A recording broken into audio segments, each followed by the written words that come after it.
নিয়ন্ত্রণ হারিয়ে সেখানে সেই ফলের দোকানের উপর গাড়িটি চড়াও হয়। দুর্গাপুরের বিধাননগরের জোনাল মার্কেটের সামনে এক মর্মান্তিক দুর্ঘটনায় মৃত্যু হলো এক ব্যক্তির। মঙ্গলবার হঠাৎ একটি 4 চাকা গাড়ি নিয়ন্ত্রণ হারিয়ে রাস্তার ধারের একটি ফলের দোকানে ঢুকে পড়ে।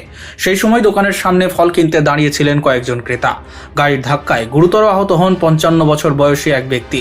তাকে দ্রুত দুর্গাপুর মহকুমা হাসপাতালে নিয়ে যাওয়া হলে চিকিৎসকেরা তাকে মৃত বলে ঘোষণা করেন। এই দুর্ঘটনায় এক শিশুসহ মোট 3 জন আহত হয়েছেন। আহতদের দ্রুত হাসপাতালে নিয়ে যাওয়া হয়। বর্তমানে শিশুসহ একজন হাসপাতালে চিকিৎসাধীন রয়েছেন। অন্য একজনকে প্রাথমিক চিকিৎসার পর ছেড়ে দেওয়া হয়েছে বলে জানা গিয়েছে।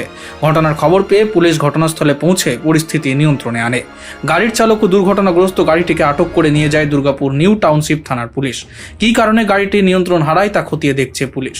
একটা টার্নিংয়ে কোনো একটি ফলের দোকানের রাস্তার ধারে যে ফলের দোকান ছিল সেখানেই যথারীতি নিয়ন্ত্রণ হারিয়ে সেখানে সেই ফলের দোকানের উপর গাড়িটি চড়াও হয়।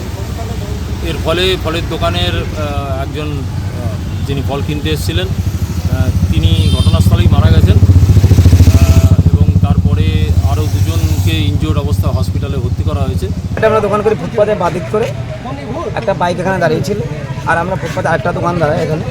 তাই একটা 4 চাকায় এসে পুলিশের গাড়ি বা যার গাড়ি হোক, আগেরকার বা এক্স আর্মি হোক, যাই হোক, একটা সামনে তো পুলিশ লেখা ছিল, হ্যাঁ পিছনে প্রেস লেখা ছিল বা পুলিশ লেখা ছিল, যাই ছিল ছেলে লেখা।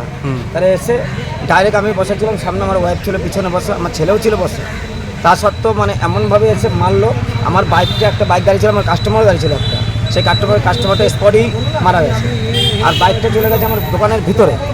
আর ওই গাড়িটা টপকিয়ে আমার দোকান টপকিয়ে প্রমোদার দোকান পিছনে যে এটা আছে সেই গাড়িটাকে, সেই প্রমোদার দোকানকে ভেঙে চুরে।